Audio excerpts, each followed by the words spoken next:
Please welcome to the Alchemist of Self podcast, my very first guest, which I'm so honored, the muse, the mystic, Midnight. Oh my god, hi. Shamanic breathwork facilitator, a poet, a traveler of not only of this realm, but many realms, a photographer, and a entrepreneur. Hi, babe. Hi. Wow, what an introduction. She sounds pretty badass. Is she looking hella cute? Oh,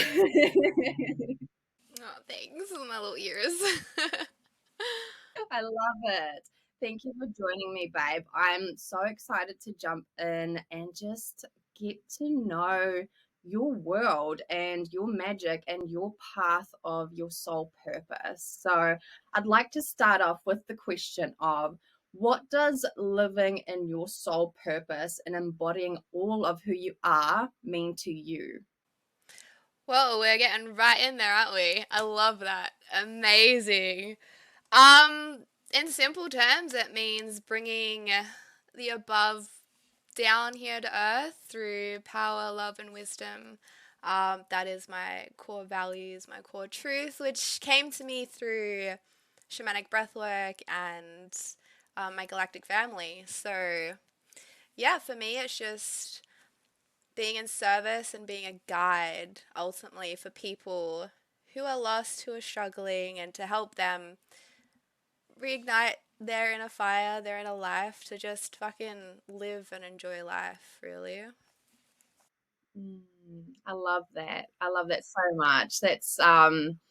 Yeah, I love that there's more and more. I don't know whether it's like because we're in those realms and we've done the work to get to those points that we're like magnetizing soul tribes that are like on similar missions, even though it looks in different forms and is expressed in different forms, but it's still that like similar intention of literally just wanting to awaken people to that realization of their true inner power and realize their own unique magic that they have to share. And like you say, even when people are feeling lost and knowing that just having the tools to come back to themselves and realize who they are and realize that they do have a purpose in this world and they've got something beautiful to bring to the table. Oh, definitely. Every single human being on this planet has an incredible purpose within themselves, and it's just my wish for everybody to discover that and unlock that within themselves, because the world would just be like a fucking phenomenal place if each and every one of us just had the courage to unlock our true selves and live that. So, yeah, it's beautiful. Mm, yes, absolutely. And what a versatile and multidimensional world we'd live in if we would get celebrated for our uniqueness that we bring here rather than being fitted into a box that the society tends to do, and that we've most of us that have been in that system have been conditioned to sort of like get fitted into a box. And like how magical it would be if like from the get-go we would have been celebrated in all our unique flavors, right? So but here we are, we get to make those decisions now, do the healing now, and we live in times now where we actually have access to this information. You know, like I realize even the past generations, they didn't have this kind of access to what we have now. So it's such an exciting time as well to really getting to discover yourself and discover your flavors and reignite even that little child of yourself that did have all these big visions and expressions, and bringing that back to life, right? So, yes, so magical. It's so exciting to see where this world is going. Oh my gosh, I'm so excited. So, can you just share with us what motivated you to become a entrepreneur and also a shamanic breathwork facilitator? Like, what did your path entail for you to get to that realization with yourself?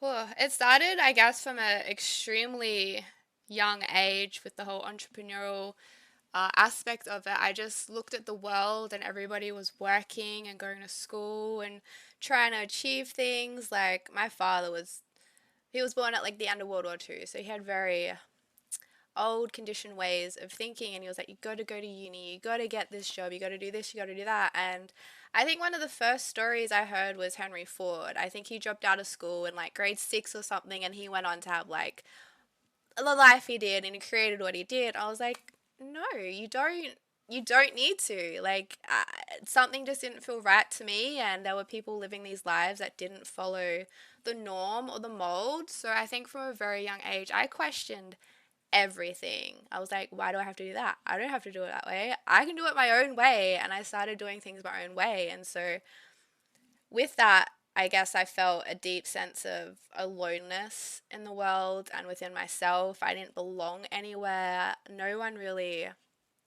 had the same views that I had. And so I was always like, no, I can do it this way. Like, I was always by myself, the lone wolf, so to speak. And then, yeah, freedom was my number one priority. Like, there's a deep calling within me to be free, and I would do anything to prioritize that. So that's, I guess, where the entrepreneurship comes from. Like, I don't want to work for someone else. Like, screw that.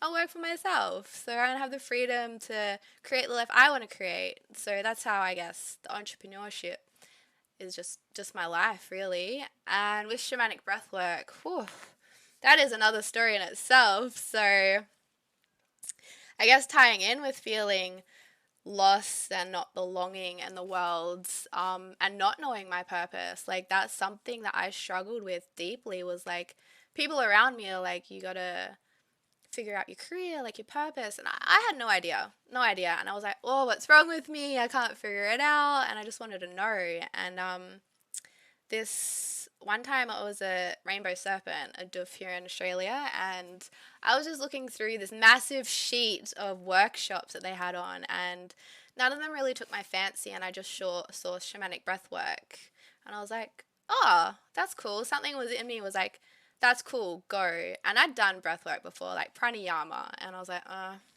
it's kind of, it's alright, but like I don't want to, I'd rather go dance and like get wasted, go have a good time. But something inside me was like, no, go to this shamanic breathwork. And I went, and a little backstory. I've tried LSD before, and it didn't really have any effects on me. I wanted the visuals, I wanted everything, and I had some LSD, and nothing really happened except for I couldn't feel the weight of things. I couldn't feel hot or cold, and I was like, okay, it's kind of boring. And so yeah, I was like, I want to see the dragons and stuff and the swells. But I didn't. So I went to shamanic breathwork, and we were introduced to it, and we laid down and we started to begin the breath.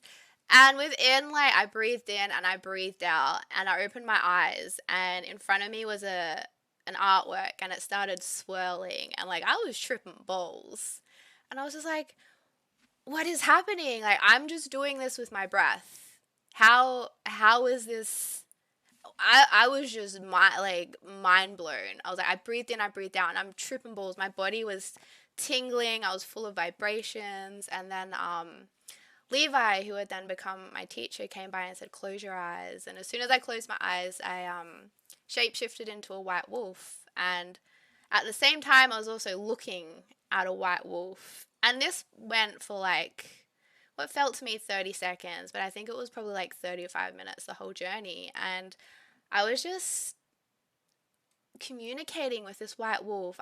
There's no words to put into it. It was just feelings, and it felt like me stepping onto my path, like illuminating the first step of my path that I'd been on. And then yeah, I went up to Levi. I was like, what the fuck is this? I need to learn everything about this. This is incredible. And I mentioned the White Wolf, which was all about like community and finding your path. And then he was like, I'm hosting the first lot of initiations in breathwork in Bali, which happened to be my birthday. And basically, you come to learn with shamanic breathwork. It's got a life of its own, and it worked through me. It just led me to the wonderful world of shamanic breathwork, and then that led me to complete my first lot of initiations in Bali, and then the second lot in Mexico, and now I'm here bringing this medicine to everyone. So yeah. I love that. Thank you for sharing that. And a couple of things that stick out to me is, just how you followed your intuitive nudge and trusted in that, and how important it is for people to trust in themselves more and to actually be allowing that to lead their path to their purpose, to their expansion. And yeah, I feel like there's a lot of people who don't have that trust with themselves, or they don't have that connection with their intuition yet. um I know for myself as well, like there's definitely the times when I haven't listened to my intuition. It might be something minor, but then you just like pretty quickly realize like, fuck, I should have listened to that little voice that said like, bring your raincoat or like whatever. It's like, fuck. Um, but as well, like intuition looks and feels so different to each person. And I'd love to know what your intuition is like for you. Is it like a voice in your head that sounds like you, or is it like a gut feeling? Is it a sensation? Like, how do you feel connected to your own inner guidance, your own intuition leading you? For me personally, it's more of a it's like a whisper. It's like a voice, not within my physical body. It's just kind of coming around from my heart area, solar plexus. It's just like a deep inner knowing, kind of like a telepathic communication for me personally, anyway. But yeah, tapping into your intuition is so important. There's so many different words for it, like your inner shaman, your higher self, your true self, and I think it takes practice because since we're born, we're just conditioned to not listen to it, to put other people's judgments and opinions before ourselves. But within each and every one of us, like our heart, our inner shaman is so full of wisdom. Like it just knows, it just straight up knows. And like, why not listen to that tool? Like, I'm so blessed. I had gotten to a point in my life where I learned that like listening to intuition will lead you to where you need to be. Yes, yes, yes. And you saying that as well with people, in the society, like getting so turned off from our switched off from our intuition, and how it can look in different forms, like something that came through for me as well as like in the dream realms. Like I know that I'm a dream weaver, and I really get a lot of messages and such from my dreams, but how even that in itself, how we're so taught like, oh, it's just a dream, it's just a dream. And even that in itself, it's like, oh, then you're just feeding it to yourself like, oh, it's just a dream, like I'm not gonna take it in or explore it any more than that, it's just a dream. So yeah, just finding what your own inner guidance looks like for you, right? So that's amazing. And actually I do want to touch on connecting in with your own inner shaman, because what I read up about what you introduce in your medicine with the shamanic breathwork facilitation is,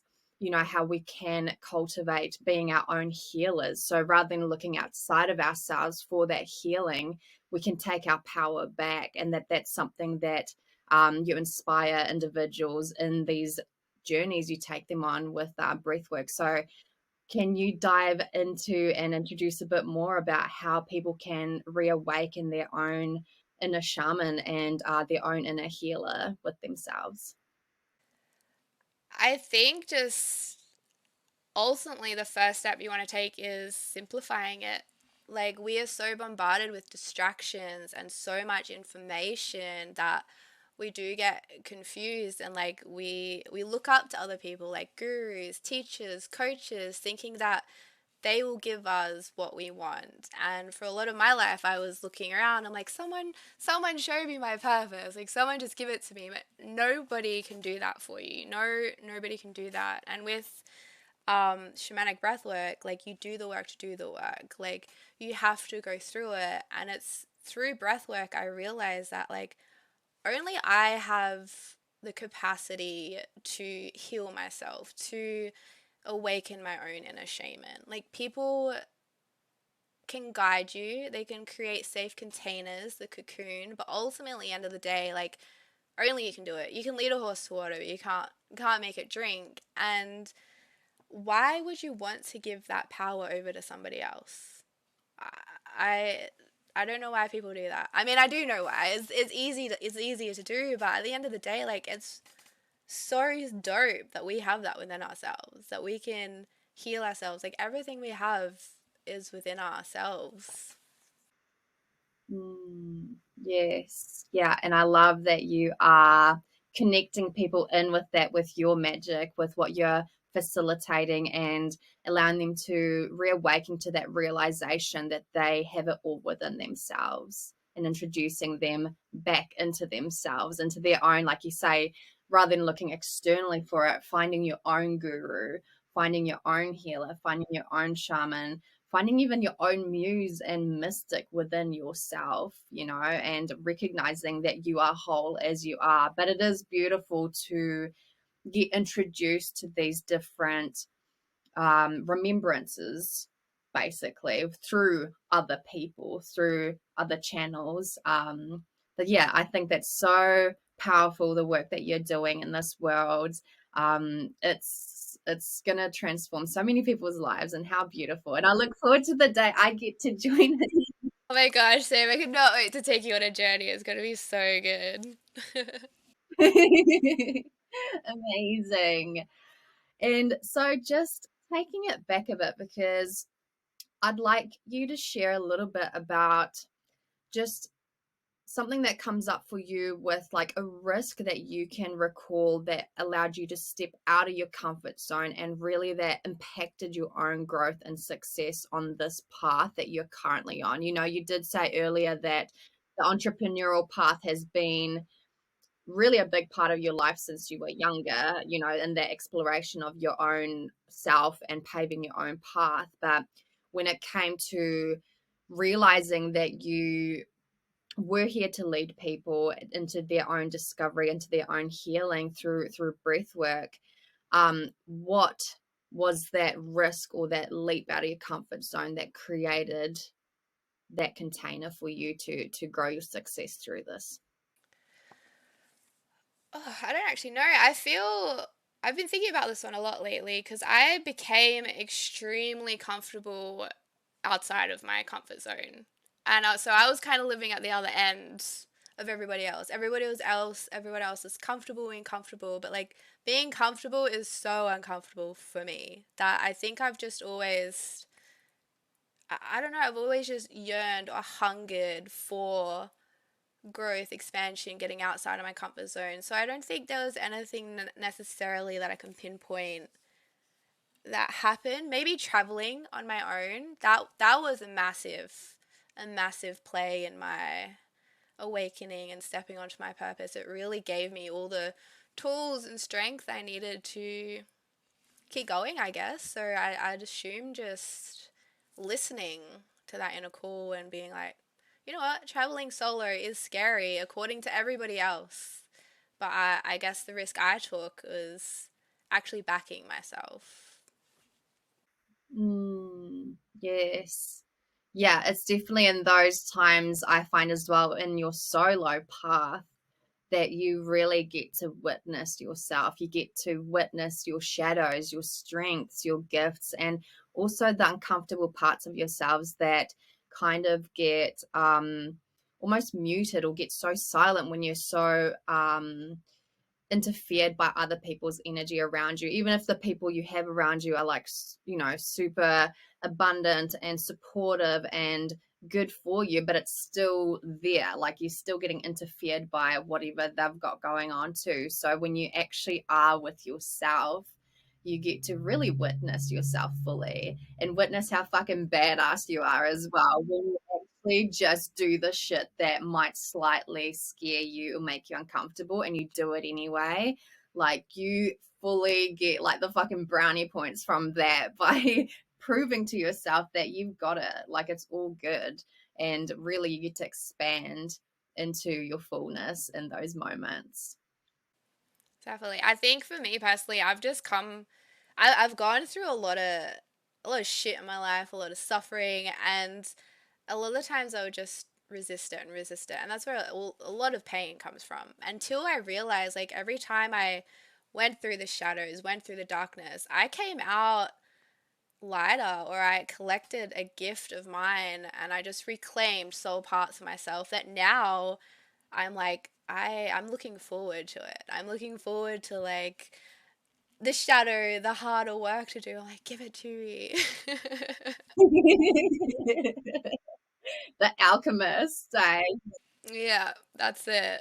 It becomes a very familiar path the more that you lean in and dive into it. It becomes less scary because I know it can be for a lot of people. I mean, I really resonate with a lot that you're saying with your personal path, even from when you're a child, you know, of being that lone wolf and kind of having to have your back and having to know who you are to pave this path for yourself, and then in that as well, you are taking that responsibility of diving into your own depths also, because you kind of fucking have to. Like, I can resonate with all of that so much, and as well with like having gone through so much suffering as well, so much darkness, so much pain.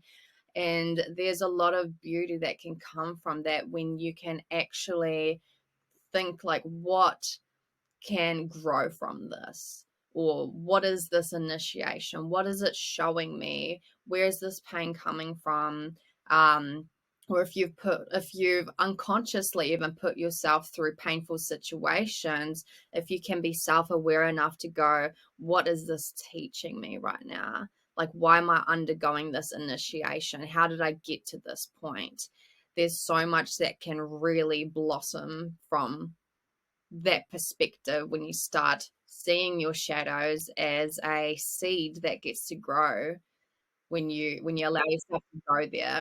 Can you share with us what are some of your personal practices, rituals that have really something that you've maybe even held on to for quite a while that you've utilized for yourself? Of course, the breath work is a massive one. Is there anything else that you utilize daily, or have you been changing it up through the years? What has really impacted your own spiritual growth?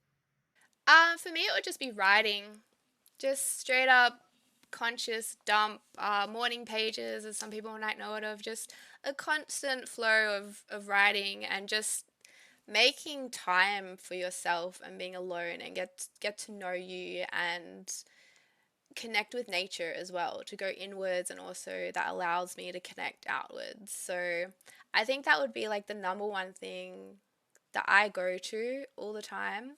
I just love writing. It's a really good way to really get to know what's ticking on inside your brain, and then like you can do different I do different parts. You do like the brain dump, and then I tune into my heart and like see how my heart's feeling, and then I just sit in stillness and just witness life around me and just become extremely grounded in the present moment. And I play around with different, I guess, rituals like meditation. I love meditation. I do breath work. Like, I don't necessarily have like certain things I go to. I've just, yeah, whatever feels cool to in the moment, I turn to.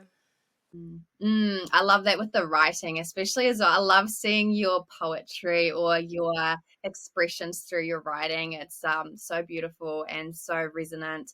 But yes, you're so right. Like, journaling really is a form of radical um honesty with yourself. Like, you're taking the shit out of your head and just seeing it. Like, you're literally looking at it, because I know it seems like, well, I'm already thinking about it. Like, why the fuck would I need to write it down and look at it? It's like, yeah, but it processes so differently when you're actually reading it. And also, you're actually opening up space in your mind for fresh ideas to be able to come through for you as well.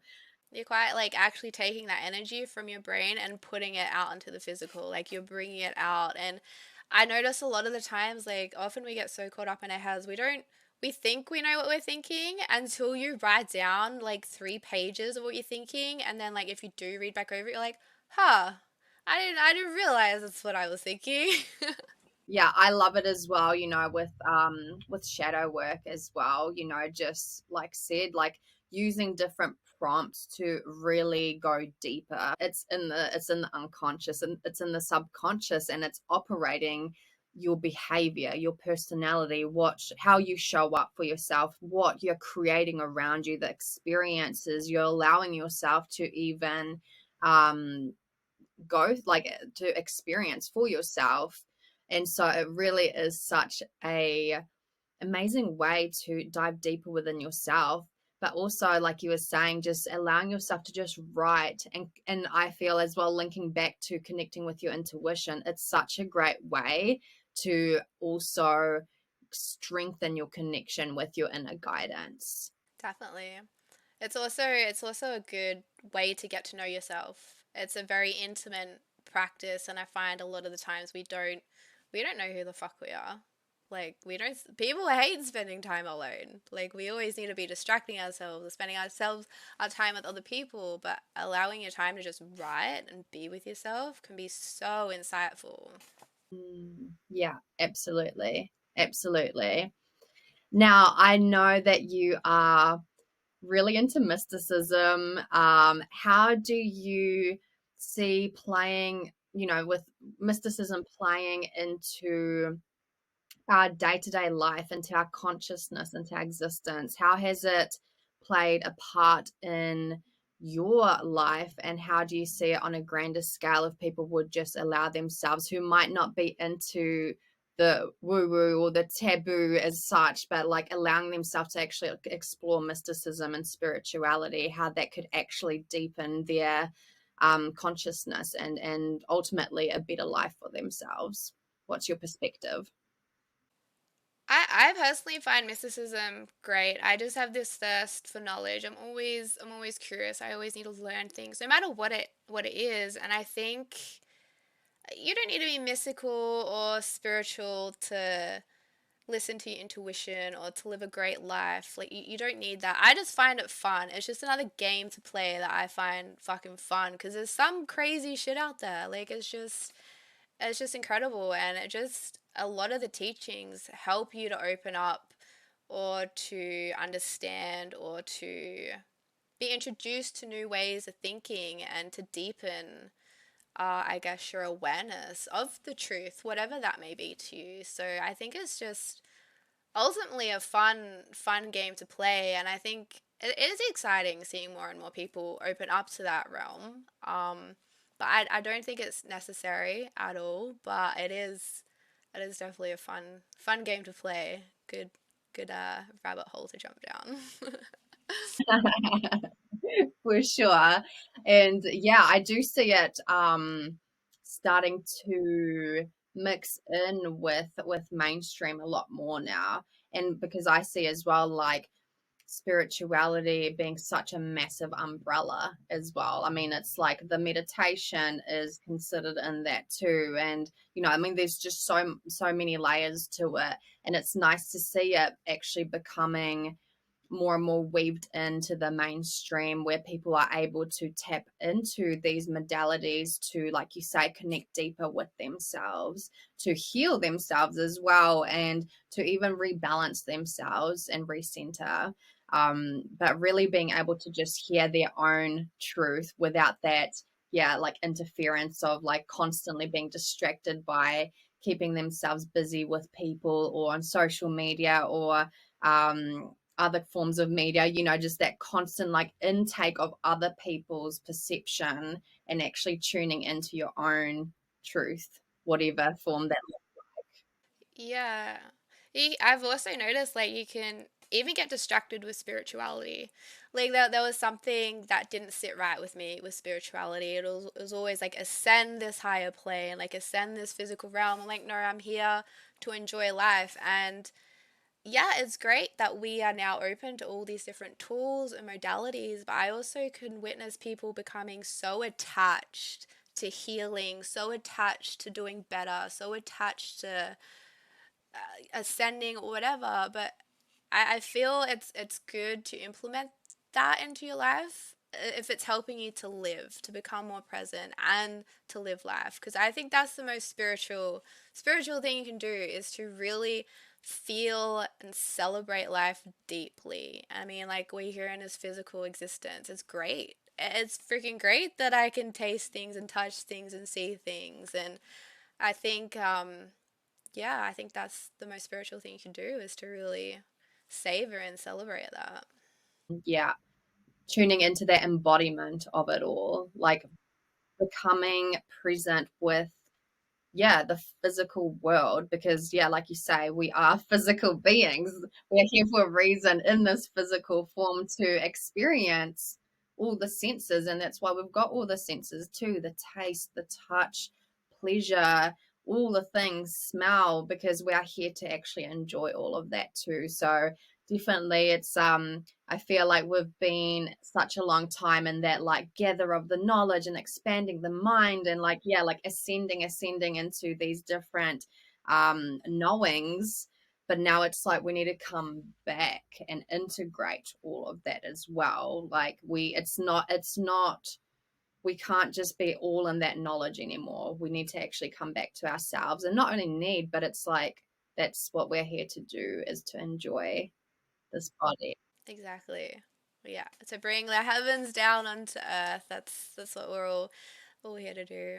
I mean, we have like eternity to be with Godhead, Source, so yeah, we don't need to worry about it in this realm or lifetime. Yes, and yeah, finding that balance between when do you need to just take a break from healing? Like, because it's like, yeah, we do need to heal so that we can enjoy those senses as well, right? Like, let go of that shame, let go of that guilt, let go of any self sabotage or limiting beliefs that's saying that you're not good enough or you don't deserve that, or all the different things that everyone experiences. So it's like, yeah, we need to like shed all that shit and come back to our truth. But like, when's too much healing? Like, when are you still just like fucking, just like devouring it? And when is it time to just let it be as well? Wow, this has been so good. um, so I want people to know that you are currently running your shamanic breathwork facilitations. You've got your next one coming up on the 18th of June in Rhythm of Life, Burleigh Borders, Gold Coast, Australia. So for anyone listening, if you're around that area or even can fly yourself the fuck there, head over there, get this magic, learn to become your own healer, and yeah, just taking your own power back, rather than constantly looking externally of yourself.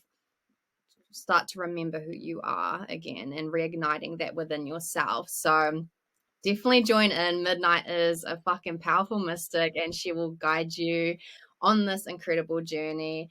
Tell the listeners what else is coming up for you, what to keep an eye on, and also where they can find you. You can find me probably best on Instagram, midnight.ravenwolf.